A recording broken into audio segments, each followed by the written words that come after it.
এইবাৰ বিশ্বকাপ আৰম্ভ হৈছিল এই ষ্টেডিয়ামখনৰ পৰা। এইখন হৈছে আপোনাৰ আলবেইট ষ্টেডিয়াম আৰু ইয়াৰ পৰাই এইবাৰ প্ৰথম মানে বিশ্বকাপখন ফিফাৰ বিশ্বকাপখন আৰম্ভ হৈছিল। ইয়াতেই আৰম্ভ হৈছিলে অপেনিং চেৰিমনি। গতিকে এইখন দোহাৰ পৰা উত্তৰত হয়, আলখৰ চহৰত হয় আৰু এখন বহুত ডাঙৰ ষ্টেডিয়াম, আপোনালোকে হয়তো ধৰিব পাৰিছে। গতিকে ইয়াৰ পৰাই হৈছিলে, এয়া মই দেখুৱালোঁ।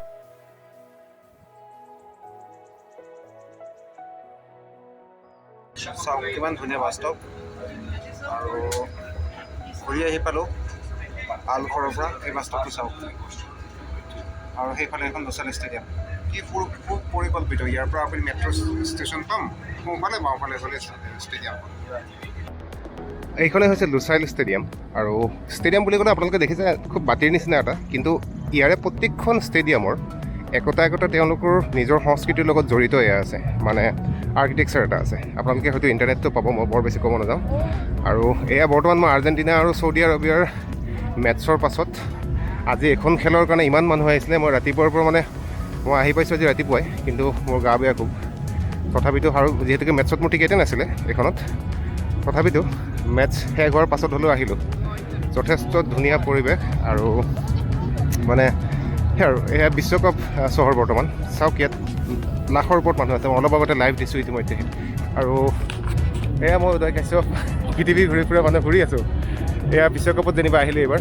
গতিকে আপোনালোকক ষ্টেডিয়ামখন দেখুৱালোঁ। এইখন ষ্টেডিয়াম আৰু দেখুৱাম। মই ইয়াত কিছু সময় থাকিম, ইয়াৰ পাছত আৰু বাকীকেইখন ষ্টেডিয়ামতো মই আপোনালোকক দেখুৱাব চেষ্টা কৰিম। এয়া আজিৰ 1 নম্বৰ দিন, মানে মোৰ কাৰণে 1 নম্বৰ। বিশ্বকাপৰ আজি 3য় দিন আজি। গতিকে এয়া চাওক, মানুহ চাওক কিমান আহি আছে। নমস্কাৰ, মই উদয় কাশ্যপ মঙলৰ পৰা। আৰু মই আহি পাইছোঁ আজি ৰাতিপুৱা ইয়াতে কাটাৰত আহি পাই মই আচলতে অকণমান গা অসুখ হ'ল। তাৰ পাছত মই আহিলোঁ। আৰু কাটাৰখন মোৰ কাৰণে বৰ নতুন নহয় আচলতে, মই আগতেও আহিছোঁ কাটাৰত। আৰু আপোনালোকে নিশ্চয় গম পাইছে যে কাৰ খেল আছিলে, এয়া কাটাৰত। গতিকে এইখন লুচাইল ষ্টেডিয়াম, বহুত চৰ্চিত যিখন ষ্টেডিয়াম, সেইখন হৈছে লুচাইল ষ্টেডিয়াম। যিমানে ৰাতি হয় সিমানে সোণালী হয়।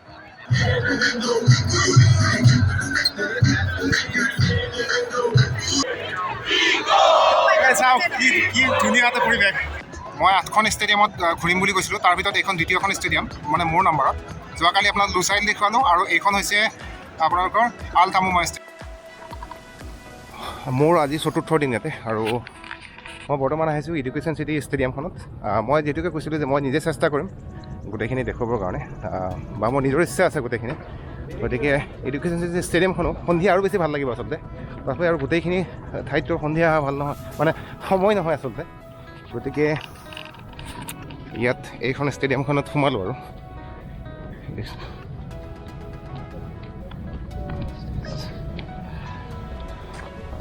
চ' এইখন হৈছে এডুকেশ্যন চিটি ষ্টেডিয়াম। অলপ দেখুৱাওঁ আপোনালোকক, ময়ো চাওঁ।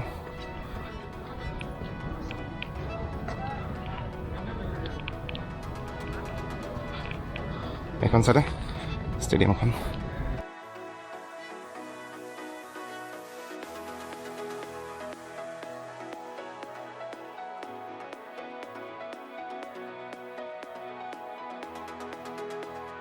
এইবাৰ গৈ আছোঁ মই এখন কি ষ্টেডিয়াম বুলি কয়, আলজোনাই।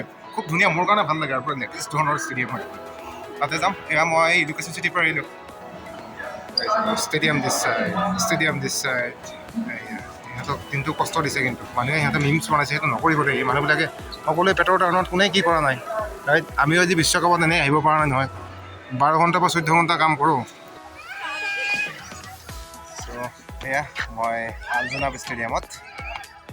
এইখনো 8খন ষ্টেডিয়ামৰ ভিতৰত এইখন এখন, আৰু এইখন বহুত ডাঙৰ হয় এৰিয়া, আৰু বহুত ধুনীয়া হয়। গতিকে দেখিছে পিছফালে মানুহ নাই, কিন্তু এয়া আলজোনা ষ্টেডিয়ামৰ মই এতিয়ালৈকে দেখা গোটেইকেইখন ষ্টেডিয়ামৰ ভিতৰত কিন্তু আটাইতকৈ ডাঙৰ এৰিয়া যদি আছে আলজোনা ষ্টেডিয়ামৰ আছে। এইখিনিতে বেৰাখনতে শেষ নহয় দেই, ইয়াৰ পৰা সিফালে আৰু বহুত দূৰলৈকে আছে। চাওক আপোনালোকে, এয়া এটা বাছত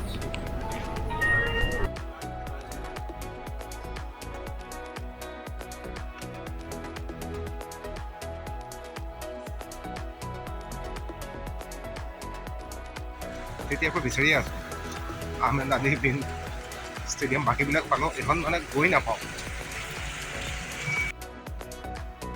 এইখনেই হ'ল আহমদ আলী বিন ষ্টেডিয়াম। কোনো নাই আজি খেল নাই কাৰণে, তথাপি মই ৰাতি হ'লেও আহিছোঁ গোটেইকেইখন চাম বুলি ক'লে ষ্টেডিয়াম। মই সুধি লওঁ, হয়তো ফটো তুলিব দিবও পাৰে। কি ধুনীয়া চেলিব্ৰেশ্যন চাওক।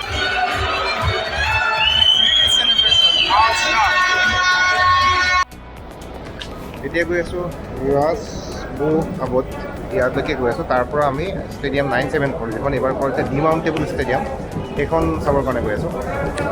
মানুহ চাওক কিমান, এইটো লিখা আছে যে ষ্টেডিয়াম 974 কাৰণে।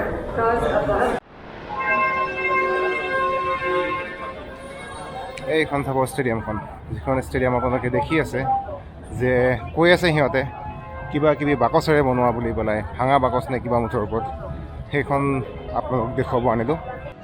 এইখন হৈছে এইবাৰ যে কৈছে ডিমাউণ্টেবল ষ্টেডিয়াম বুলি পেলাই, যে কিছুমান বক্সেৰে বনোৱা হৈছে বুলি কৈছে, আৰু সেইখন হৈছে এইখন যে ষ্টেডিয়াম 974। কৈছে যে বক্স কিছুমান দ্বাৰা বনোৱা হৈছে, সেই বক্সবিলাক জাহাজত কেনেকৈ আনে বস্তুবিলাক, সেই তাৰে কণ্টেইনাৰে বনোৱা হৈছে, আৰু এইখন ডিমাউণ্টেবল কোৱা হৈছে আচলতে। ডিমাউণ্টেবল খুলিব পাৰিব এইখন, এইখন যদি বেলেগত ফিট কৰিবলৈ আকৌ ফিট কৰিব পাৰিব। এইখন হ'ল খালিফা ইণ্টাৰনেশ্যনেল ষ্টেডিয়াম, আৰু মই 8খন ষ্টেডিয়ামৰ গোটেইকেইখন ঘূৰিলোঁ, আৰু এইখন আপোনালোকক দেখুৱালোঁ, আৰু মই চালোঁ। এইখন আচলতে আহিছোঁ আগতে, তথাপিতো এবাৰ ফিফা বুলি দেখুৱালোঁ। আৰু এইখন 8 নম্বৰ হ'ল, গতিকে মোৰ গোটেইকেইখন ষ্টেডিয়াম এবাৰ 8খন ষ্টেডিয়ামত হৈছিলে, 8খনৰ মই 8খনেই ঘূৰিলোঁ, আৰু মোৰ যাত্ৰাৰ সামৰণি পৰিলে আৰু মোটামুটি। মই যামগৈ এতিয়া।